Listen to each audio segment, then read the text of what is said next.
ପୁଅ ତ ସମାନ ସେଇଥିପାଇଁ ଭାବିଥିଲି ଏମଟେକ୍ କଲେ ମତେ ଭଲ ଚାକିରି ଖଣ୍ଡେ ମିଳିବ ଘର ଆମର ପରିବର୍ତ୍ତନ ହେଇଯିବ ଯେତେବେଳେ ସେ ଆଶା ଆମର ପୂରଣ ହେଲା ଏପରେ ପଡ଼ିକି ତମର ପଛ ବି କାହିଁକି ଯାଉଛି ଲୋକମାନେ ଚାକିରି କରିବି ବୁଝିଲି ରାଗ ତମ ତମେ ଘର ଛାଡ଼ି ଚାଲିଛି କୋଉଠି କମ୍ପାନୀରେ ଛୋଟ ଚାକିରି କରିବି ଯାହା ରୋଜଗାର କରିବୁ ନିଜେ ଖାଇବୁ ବାହାରି ପାଇବୁ ନା ତତେ କି ଝିଅ ଦେବେ ନା ଆଉ ତୁ କଣ କହୁଛୁ ଏପରେ ପଡ଼ିକି ଅନୁମୋଦନ କରିବି ନା ତୁ ପାଠ ପଢିବୁ ପାଠ ପଢିବା ପାଇଁ 2 ଲକ୍ଷ ଟଙ୍କା ଦରକାର ସେ ଯେତେ ଟଙ୍କା ଦରକାର ମୁଁ ଦେବି କରିବେ ଏଇନେ ପୁରା 2 ଲକ୍ଷ ଟଙ୍କା ଅଛି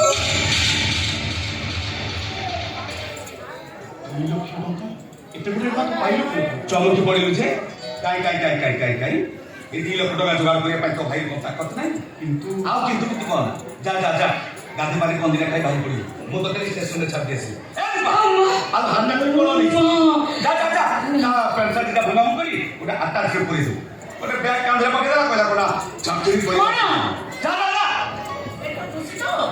ଆଉ ଏମିତି ଚାଳିଶ ପଞ୍ଚେ ଚାଲ ପରେ କହୁଛି ଯାଉନୁ କିରା ଆସୁନୁ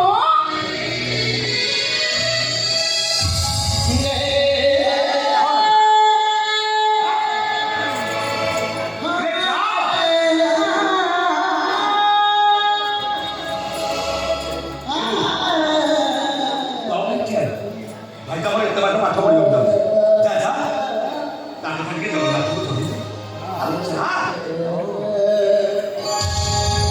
କ'ଣ କାହ୍ନୁ ହଁ ଏତେ ଗୁଡେ ଟଙ୍କା ତୁ କୋଉଠୁ ଆଣିଲୁ ମୁଁ ବି ଭାବୁଛି ଏତେ ଗୁଡେ ଟଙ୍କା ତୁ ଆଣିଲୁ କୋଉଠୁ ଆଣିବି ଜଗନ୍ନାଥ ଦେଇକି ମିଛ ସତ କହିଲେ ଜଣେ ତୁ ଆଣିଲୁ କୋଉଠୁ ସତ କହୁଛି ବାପା ଜଗନ୍ନାଥ ଦେଇଛି ମିଛ କହୁଛୁ ତୁ ବାପ ପୁଅ 7 ଦିନ ହେଲା ଟଙ୍କା ପାଇଁ ବୁଲୁଛ କେହି ଟଙ୍କା ଟେ ଦେଲେନି ଆଜି ସକାଳ 2 ଲକ୍ଷ ଟଙ୍କା ତତେ ଦେଲା କିଏ ମତେ ବିଶ୍ୱାସ କରିବ ଜଗନ୍ନାଥ ଦେଇଛି ସତ କହିଲେ ଟଙ୍କା କୋଉଠୁ ଆଣିଲୁ ତା ନହେଲେ ଏବେ ସେ ଟଙ୍କାରେ ମୁଁ ନିଆଁ ଲଗେଇଦେବି ବାପା ତ ବହୁତ ନିୟମ ସତ କହ ସେ ଟଙ୍କା ତୁ କୋଉଠୁ ଆଣିଲୁ ସତ କହ ଆଉ ନିୟମ ତ ଦେଇ ସାରିଣି କହିବି କି ସତ କହ କହୁଛି ମାରିବି କହିଲି ନା ସତ କହ ବୋଲି ବାହା ହବାକୁ ବଇନା ଆଣିଛି କହିଲୁ ତୁ ବାହା ହେବାକୁ ବଇନା ଆଣିଛୁ ହଁ ବାବା ତୋ ମୁଣ୍ଡ ଖରାପ ହେଇଗଲାଣି ନାଇଁ ବାବା ମୁଁ ସତ କହୁଛି ବାହା ହବାକୁ 2 ଲକ୍ଷ ଟଙ୍କା ବଇନା ଇଏ କାହାକୁ ବାହା ହବାକୁ କହିଲେ ଆଣିଛୁ ଏ ଯୋଉ ଆରଗା ମହେଶ ବାବା ତାଙ୍କର ଝିଅ ଶ୍ରେୟାକୁ ବାହା ହେବ ବୋଲି 2 ଲକ୍ଷ ଟଙ୍କା ବଇନା ଶୁଣୁଛୁ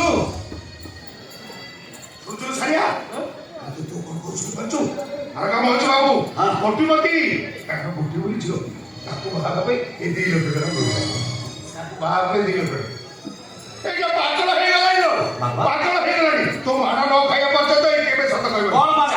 ଏଇଟା ପିଟି ତା ଆଜି ତୋର ଦିନ ତୁ ମୋର ଦିନ ଏ ସତ କଥା ପୁରା କହୁଛି କଣ ଖାଇଛ 2 ଲକ୍ଷ ଟଙ୍କା ବାହା ହେବା ପାଇଁ କହିଲେ ବଇନା ଆଣିଛି ଏତେ ଅପେକ୍ଷା ମୁଁ ଆସୁଛି ତ ରଙ୍ଗ ସବୁ ତତେ 2 ଲକ୍ଷ ଟଙ୍କା ଦେଲେ ଆପଣ ବାହା କଣ କହିଲୁ ଏଇ 2 ଲକ୍ଷ ଟଙ୍କା ବାହା ହବା ପାଇଁ କହିଲା ଆଣିଛୁ ପଚାର ତାକୁ କାଇଁ ମୁଁ କଣ କହିଲି ମତେ କଣ ସତରେ ଯାଉ କାକୁ ବାହା ହବା ପାଇଁ 2 ଲକ୍ଷ ଟଙ୍କା ଏ ମାଉସୀ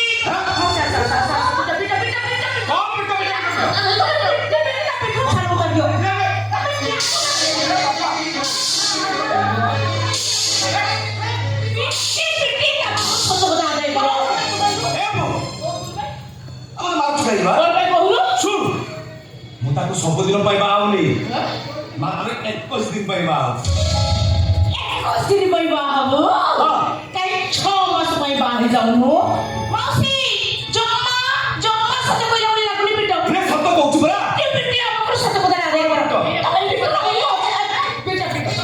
ସତ କହୁଛୁ ସତ କଥା ନି ଆଗେ ପିଟ ତାପରେ ଆଉରି ସତ କହ ହଉ ହେଲା ରହ କଣ ସତ ମୁଁ ଆଗ ସତ କଥା କହିସାରେ ତାପରେ ଯେତେ ଇଚ୍ଛା ସେତେ ପାଇବ ରହ ରହିଲା ମାଉସୀ ସେ କଣ ସତ କଥାଟା କହିବା କଥା ସତ କଥାଟା କହୁ ନାଇଁ କଥା କଣ ଯିବା ଏ ଯୋଉ ଆରକା ମହେଶ ମହାପାତ୍ର ଯାହାଙ୍କ ଜଗନ୍ନାଥ ମନ୍ଦିର ପ୍ରତିଷ୍ଠାକୁ ଆମେ ଢୋଲ ମରି ବଜାଇବାକୁ ଯାଇଥିଲୁ କଣ ହେଲା ସବୁ ସେ ମତେ ଭାରି ଭଲ ପାଆ ଆଚ୍ଛା ତାହେଲେ କାନୁଆ ଯେତେବେଳେ ଅସୁବିଧା ପଡ଼ିବ ମୋ ପାଖକୁ ଆସ ବାବୁଙ୍କ କାମ ଥିଲା ଜିତୁ ପାଇଁ ଟଙ୍କା ଦରକାର ବାବୁଙ୍କ ପାଖରେ ଯାଇ ପହଞ୍ଚିଗଲି ଆଚ୍ଛା ସବୁ ସତ କଥା ଖୋଲି କହିଲି ବାବୁ କହିଲେ କାନୁଆ ଟଙ୍କା ଦେବି ଯେ କିନ୍ତୁ ଗୋଟେ ସର୍ତ୍ତ ଅଛି। ସଟ୍ କି ସଟ୍ ବାବୁ କହିଲେ କାନୁଆରେ ମୋ ଝିଅ ଶ୍ରେୟାର ବେଳା ଭଲ ନାହିଁ ଗୁରେ ତ କହୁଛନ୍ତି ଯଦି କୋଉ ଛଅ ଜାତିର କୋଉ 21 ଦିନ ପାଇଁ ସିଏ ବାହା ହେଇଯିବ ତାହେଲେ ତା ବେଳା ଭଲ ପଡ଼ିଯିବ। ଆମ କଥା ଶୁଣି ମନଟା ଭାରି କଷ୍ଟ ହେଲା। ଆଉ ରାଜି ହେଇଗଲେ ଆଉ କଣ? ଶୁଣ କଣ ଏ ବାହାଘର ହବ କେମିତି? କଣ ହବ କେମିତି? ବେଦି ବନ୍ଧା ହବ, ବ୍ରାହ୍ମଣ ମନ୍ତ୍ର ପାଠ ପଢିବେ, ଯେମିତି ତୋ ମୋ ବାହାଘର ହେଇଥାନ୍ତା ସେମିତି ହବ ଯେ ଏ କଥା ଲୋକେ ଜାଣିବା ତ ଦୂର କଥା, ଚନ୍ଦ୍ର ସୂର୍ଯ୍ୟ ବି ଜାଣିପାରିବେନି। 21 ଦିନ ଯାଏ ତାଙ୍କ ଘରେ ଜ୍ୱାଇଁ କରିବେ। ଆଚ୍ଛା ଶୁଣ କଣ ତୁ ତ ତାଙ୍କ ମୁଣ୍ଡରେ ସିନ୍ଦୁର ଦେବୁ। ଦେବି? ସେଇଟା ସତ ସିନ୍ଦୁର ନୁହଁ ବା, ମିଛ ସିନ୍ଦୁର। ମିଛ କଣ କିଏ ତା ମୁଣ୍ଡରେ ସିନ୍ଦୁର ଦିଏ? ଆରେ ଫଟୋ ଦେଇକି ଏଇଟା ଆପଣ ବାହା ହୁଏ? ବାହାଘର ସିନ୍ଦୁର କଣ ଖେଳ ଘର? 21 ଦିନ ପାଇଁ ବାହା ହେଇଯିବୁ ପୁଣି ଚାଲି ଆସିବୁ। ବାପା ତୁ ମତେ ଲୋକ ଆଉ ଲୋକ ନା ଭଲ କହୁଛି ଯା ତାକୁ ଫେରି ଦିଆ। ଟଙ୍କାଟା ଫେରିଦେଲେ ଆମ ଜୀବନ ଅଧା ନଷ୍ଟ ହେଇଯାଉଛି, ତାର ଜାମାଟ ହେଇଯାଉଛି, ତା ଭବିଷ୍ୟତ ଅନ୍ଧାର ହେଇଯିବ।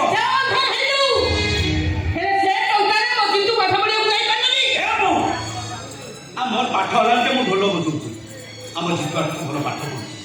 ସେ ପରା ଆମ ଚାରିଜଣଙ୍କୁ ଆଖି ମୋ ମନେ କହୁଛି ଆମ ଜୀବନ ବଡ଼ ଅଫିସର। ଆମେ ଚାଳ ଘର ରହିବନି ବା କୋଠା ସବୁ ତିଆରି କରିଦେବ। ଆଉ ସେ ଯେତେବେଳେ ଅଫିସରେ ଗାଁ ଦାଣ୍ଡେ ଯାଉଥିବ ମୁଁ ତା ପଛ ପଛ ଯାଉଥିବି। ସମସ୍ତେ କହିବେ ଦେଖ ଦେଖ ଜିତୁ ଅଫିସର ବାଗେଇ ଦିଆଯାଉଛି। ତୁ ପାଠ ପଢି ବଡ଼ ଅଫିସର ହବ ବାବା, ତୁ ବଡ଼ ବଡ଼ ଜୟ ହବୁ। ମୋ ଦୀପାର କଣ